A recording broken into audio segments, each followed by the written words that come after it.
కోల్పోయారు అని చెప్పి శుభం తెలియని చిన్న పిల్లలు కూడా ప్రాణాలు కోల్పోయిన పరిస్థితి అయితే నెలకొంది.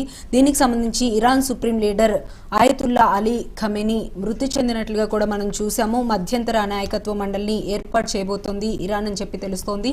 అయితే దీనికి సంబంధించి సీజే కూడా సభ్యులుగా ఉంటారు అని చెప్పి కూడా తెలుస్తోంది.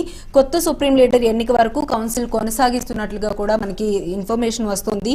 ఇక కని విని ఎరుగని భీకర శక్తితో దాడి చేస్తాము అని చెప్పి ట్రంప్ కూడా బెదిరిస్తున్నట్లుగా తెలుస్తుంది. ఇటు ఇరాన్ కానీ అలానే అటు యుఎస్ఏ కానీ ట్రంప్ నుంచి వస్తున్న ఇది కానీ లేదంటే ఇజ్రాయెల్ కానీ ముగ్గురు కూడా చాలా సీరియస్ గానే ఉన్నారు. ముఖ్యంగా ఇరాన్ వచ్చేటప్పటికి ఇంత పెద్ద భీకర యుద్ధం జరిగింది అనుకోకుండా, ఇంత పెద్ద విషయం జరిగింది. అంతేకాకుండా వాళ్ళ సుప్రీం లీడర్ అయిన ఖమేనీ మరణించడం అనేది మొత్తం యావత్ ఒక రకంగా చెప్పాలంటే హైదరాబాద్ లో కూడా దానికి సంబంధించిన ఆందోళనలు అనేవి జరుగుతూ ఉన్నాయి. వాళ్ళ సుప్రీం లీడర్ చనిపోయాడు అని చెప్పి ఎంతో మంది దిగ్భ్రాంతి వ్యక్తం చేస్తున్న పరిస్థితులు అయితే మనం చూస్తూ ఉన్నాము. చాలా ప్రదేశాల్లో ముస్లిం కంట్రీస్ కి సంబంధించిన చాలా ప్రదేశాల్లో కూడా అందరూ కూడా ఎంతో దిగ్భ్రాంతి వ్యక్తం చేస్తున్న పరిస్థితి, ఆందోళనలు చేస్తున్న పరిస్థితి అయితే మనం చూస్తూ ఉన్నాము. దానికి సంబంధించి ఇప్పుడు ఆయన చనిపోయిన తర్వాత మధ్యంతర నాయకత్వ మండలిని కూడా ఇరాన్ ఏర్పాటు చేసినట్లుగా కూడా తెలుస్తుంది. అయితే ఇందులో ఆయతుల్లా అలీరెజా అరాఫీ సారథ్యంలో మధ్యంతర కౌన్సిల్ అనేది ఏర్పాటు చేశారు.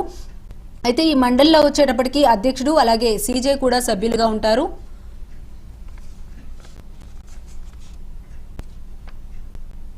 సుప్రీం లీడర్ హతంతో ప్రతీకార చర్యలకు కూడా ఇరాన్ దిగినట్లుగా కూడా తెలుస్తోంది. ఇక దీనికి సంబంధించిన మరింత సమాచారం మా ఢిల్లీ బ్యూరో చీఫ్ శిరీష్ అందిస్తారు. శిరీష్ చెప్పండి. ఈరోజు రాత్రి 9:30 గంటలకు ప్రధాని నరేంద్ర మోడీ ఆధ్వర్యంలో భద్రతా వ్యవహారాల కేంద్ర కేబినెట్ సమావేశం అనేది జరుగుతుంది. ముఖ్యంగా మధ్యప్రాచ్యంలో ఇజ్రాయెల్ అమెరికా కూడా కలిసి ఇరాన్పై దాడులేంటి కూడా ప్రారంభించిన నేపథ్యంలో ఇరాన్ కూడా ప్రతీకార దాడులేంటి కూడా ప్రారంభిస్తోంది. దానికి సంబంధించి ఇజ్రాయెల్ అమెరికాకు మద్దతు ఇస్తున్న దేశాలపైన కూడా వరుసగా దాడులేంటి కూడా జరుగుతున్నాయి. సో ఈ నేపథ్యంలో హార్మోజ్ జలసంధి నుంచి రవాణా అయ్యే చమురు ట్యాంకర్లపై కూడా దాడులేంటి కూడా జరుగుతున్నాయి.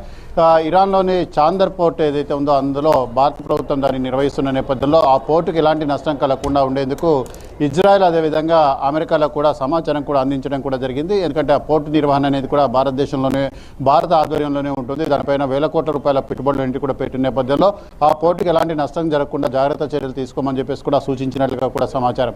అయితే ఈరోజు Iran supreme leader ఆయతుల్లా Khamenei Israel America జరిపిన దాడుల్లో మృతి చెందిన నేపథ్యంలో ప్రపంచవ్యాప్తంగా ఉన్న షియా ముస్లింలు అమెరికా ఇజ్రాయెల్కు వ్యతిరేకంగా నిరసన ప్రదర్శనలన్నింటి కూడా నిర్వహిస్తున్నారు.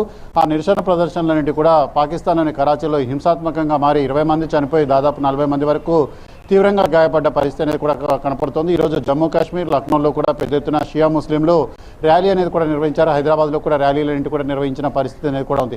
సో భారతదేశం ఈ విషయంలో జోక్యం చేసుకోవాలి, ప్రధాని నరేంద్ర మోడీ జోక్యం చేసుకోవాలని చెప్పేసి కూడా వాళ్ళు కోరుతున్న నేపథ్యంలో నిన్న కేంద్ర విదేశాంగ శాఖ మంత్రి జయశంకర్ 2 దేశాలకు కూడా విజ్ఞప్తి చేయడం కూడా జరిగింది. సంయమనం పాటించండి, చర్చల ద్వారా సమస్యలను పరిష్కరించుకోండి అని చెప్పేసి కూడా ఆయన సూచించిన నేపథ్యంలో ఏ దేశం కూడా వెనక్కి తగ్గకపోవడంతో దాడులు అంత తీవ్రత అనేది అంతకంతకు పెంచడంతో ప్రస్తుతం ఉద్రిక్తత పరిస్థితులు కూడా నెలకొన్నాయి. ఈరోజు మధ్యప్రాచ్యంలో మళ్ళీ పేలుళ్లు కూడా సంభవించాయి.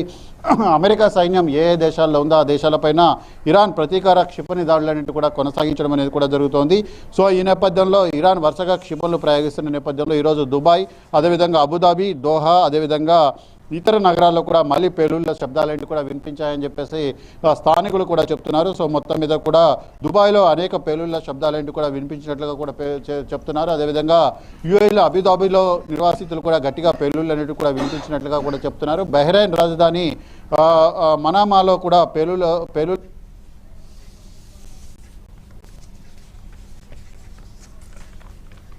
దూరంగా పేలుడు శబ్దం విన్నట్టుగా కూడా చెప్పారు. అదేవిధంగా ఒక హోటల్ పైన కూడా ఇరాన్ దాడులు కూడా చేసినట్లుగా కొన్ని వీడియోలు కూడా సోషల్ మీడియాలో దర్శనమిచ్చడం జరిగింది. సో మొత్తం మీద కూడా ఇరాన్ సంబంధించిన అణు కార్యక్రమం పైన అమెరికా ఇజ్రాయెల్ కూడా కలిపి వరుసగా దాడులు ప్రారంభించినప్పటి నుంచి 2వ రోజు కూడా పేలుళ్లు కూడా సంభవిస్తున్నాయి. సో ఇరాన్కు మద్దతుగా రష్యా ప్రకటన అనేది కూడా చేయడం జరిగింది. ఉత్తర కొరియా కూడా ప్రకటన అనేది కూడా చేసింది. అయితే చైనా నామమాత్ర ప్రకటనతోటి కప్పిపుచ్చడం కూడా జరిగింది. అయితే అసలు ఇరాన్ అమెరికా ఇజ్రాయెల్ ప్రయోగిస్తున్న క్షిపణులను ఎందుకు అడ్డుకోలేకపోయింది? ఎందుకంటే ఇరాన్ దగ్గర హైపర్సోనిక్ క్షిపణులు ఉన్నాయి, ఖండాంతర క్షిపణులు ఉన్నాయి, బ్యాలిస్టిక్ మిసైల్స్ ఉన్నాయి. ఇవన్నీ కూడా ఉన్నప్పటికీ కూడా ఖమేనీని హతమార్చేందుకు ప్రయోగిస్తున్న నేపథ్యంలో నిన్న వరుసగా 7 మిసైల్స్ ప్రయోగిస్తే 7 మిసైల్స్ను ఎందుకు అడ్డుకోలేకపోయింది, అసలు ఇరాన్ దగ్గర ఉన్న క్షిపణి నిరోధక వ్యవస్థ ఏంటి, ఎందుకు ఫెయిల్ అయిందనే దాని గురించి అంతర్జాతీయ పరంగా చర్చలంటే కూడా ప్రారంభమయ్యాయి. ముఖ్యంగా ఇరాన్ చైనాకు చమురు అనేది కూడా సరఫరా చేస్తుంది. ఆ చమురు సరఫరాకు బదులుగా చైనా తన దగ్గర ఉన్న ఆయుధాలను కూడా ఇరాన్కు ఇస్తున్న నేపథ్యంలో చైనా తయారీ HQ గగనతల రక్షణ వ్యవస్థ అనేది కూడా పూర్తిగా వైఫల్యం చెందింది. దానివల్లనే ఖమేనీ మృతి చెందాడని చెప్పేసి కూడా కొన్ని వార్తలు కూడా వినిపిస్తున్న నేపథ్యంలో సో మొత్తం మీద కూడా దీనిపైన చర్చ అనేది కూడా జరుగుతుంది. అదేవిధంగా హోర్మోజ్ జలసంధి ద్వారా ప్రయాణించడానికి ప్రయత్నించిన ఆయిల్ ట్యాంకర్ను మేము లక్ష్యంగా చేసుకున్నాం. అది అక్రమంగా ప్రయాణించడానికి లక్ష్యంగా కూడా పెట్టుకుంది కాబట్టి సో ఈ నేపథ్యంలో దాన్ని మేము నిషేధాజ్ఞలు జారీ చేసినప్పటికీ కూడా వాళ్ళు ప్రయాణానికి సిద్ధమవ్వడంతో మేము దాడులు కూడా చేయడం కూడా జరిగిందని చెప్పేసి ఇటు ఇరాన్ అనేది కూడా ప్రకటించడం జరిగింది. సో మొత్తం మీద కూడా ఇటు సైప్రస్ దిశగా కొన్ని క్షిపణులన్నిటి కూడా ఇరాన్ ప్రయోగించింది. సైప్రస్లో బ్రిటన్కి సంబంధించిన సైనిక స్థావరం అనేది కూడా ఉంది కాబట్టి ఆ సైనిక స్థావరానికి సమీపంలో పేలుళ్ళు లాంటివి కూడా సంభవించినట్లుగా కూడా చెప్తున్నారు. సో మొత్తం మీద కూడా యూకేకి సంబంధించిన యుద్ధ విమానాలన్నిటి కూడా సైప్రస్లోని ఎయిర్ బేస్లో ఉన్నాయి. దాని దగ్గరలో ఈ పేలుళ్ళు అనేటివి కూడా జరిగినట్లుగా కూడా తెలుస్తోంది. సో మొత్తం మీద కూడా ఇటు ఇరాన్ ఇజ్రాయెల్ అమెరికా మధ్య ప్రారంభమైన యుద్ధం అనేది క్రమక్రమంగా చిలికి గాలివానలాగా మారి ఇది చాలా దేశాలకు కూడా విస్తరిస్తున్న పరిస్థితి కూడా ఉంది. ఒకవేళ ఇరాన్కు మద్దతుగా చైనా కానీ లేకపోతే ఉత్తర కొరియా కానీ రష్యా కానీ ఎంటర్ అయితే మాత్రం ఇది 3వ స్థాయి ప్రపంచ యుద్ధంగా మారే అవకాశం ఉంది. కానీ అంత తొందరగా పరిణామాలంటే కూడా జరిగే అవకాశం కూడా లేవు. కానీ అమెరికా దాడుల్ని మాత్రం దేశాలు పూర్తి స్థాయిలో ఖండించడం కూడా జరుగుతుంది. సో ఆ దేశాల ఖండన నేపథ్యంలో అమెరికా వెనక్కి తగ్గే అవకాశాలు కూడా లేవు కాబట్టి మరి ఫర్దర్గా దేశాలు ఎలాంటి స్టెప్ తీసుకుంటాయనే దాన్ని బట్టి భౌతికం అనేది ఆధారపడే అవకాశం ఉంది. ఇరాన్ పూర్తిగా లొంగిపోయి తన దగ్గర ఉన్న అణు కార్యక్రమాన్ని పక్కన పెట్టేంత వరకు ఈ దాడులంటే కూడా కొనసాగిస్తామని చెప్పేసి అమెరికా ఇజ్రాయెల్ కూడా ప్రకటించిన నేపథ్యంలో రానున్న 2-3 రోజుల్లో దాడులంటే కూడా మరింత ఉధృతమయ్యే అవకాశం ఉంది. ఖమేనీ మృతి చెందిన తర్వాత రిటాలియేషన్ అనేది వద్దు, ప్రతీకార దాడులకు సంబంధించి ఆలోచన చేయొద్దు, పరిణామాలంటే కూడా తీవ్రంగా ఉంటాయని చెప్పి ట్రంప్ హెచ్చరించిన తర్వాత కూడా మరిన్ని క్షిపణుల దాడులన్నింటి కూడా ఇరాన్ చేసిన నేపథ్యంలో పరిస్థితి అనేది కూడా మరింత ఉద్రిక్తంగా మారే అవకాశం ఉంది. ఈ పరిస్థితులంటే కూడా ఎక్కడికి దారి తీస్తాయన్న ఆందోళన అనేది కూడా ప్రపంచవ్యాప్తంగా నెలకొంది. ప్రపంచ ఆర్థిక వ్యవస్థపై దీని యొక్క ప్రభావం అనేది కూడా స్పష్టంగా కనపడుతుంది. ఎందుకంటే ఆర్థిక మాంద్యంలోకి కొన్ని దేశాలంటే కూరుకుపోయే అవకాశం ఉంది. ముఖ్యంగా మధ్య ఆసియాలో గల్ఫ్ దేశాలు ఏవైతే పూర్తిగా ఆయిల్ అమ్మకాలపైన ఆధారపడి ఉంటున్నాయి. ముఖ్యంగా దుబాయ్ కానీ అదేవిధంగా షార్జా కానీ అబుదాబి కానీ ఇవన్నీ కూడా పర్యాటకులకు సంబంధించిన దానిపై ఉంటుంది. ముఖ్యంగా దుబాయ్లో ఉన్న బుర్జ్ ఖలీఫాని ఖాళీ చేయాల్సి వచ్చిందంటే పరిస్థితి అనేది ఏ విధంగా ఉందనేది కూడా మనం అర్థం చేసుకోవచ్చు. సో ఈ నేపథ్యంలో పరిస్థితులు కుదుట పడకపోతే ఆ దేశాల ఆర్థిక వ్యవస్థపై తీవ్రమైన ప్రభావం చూపించే అవకాశం ఉంది.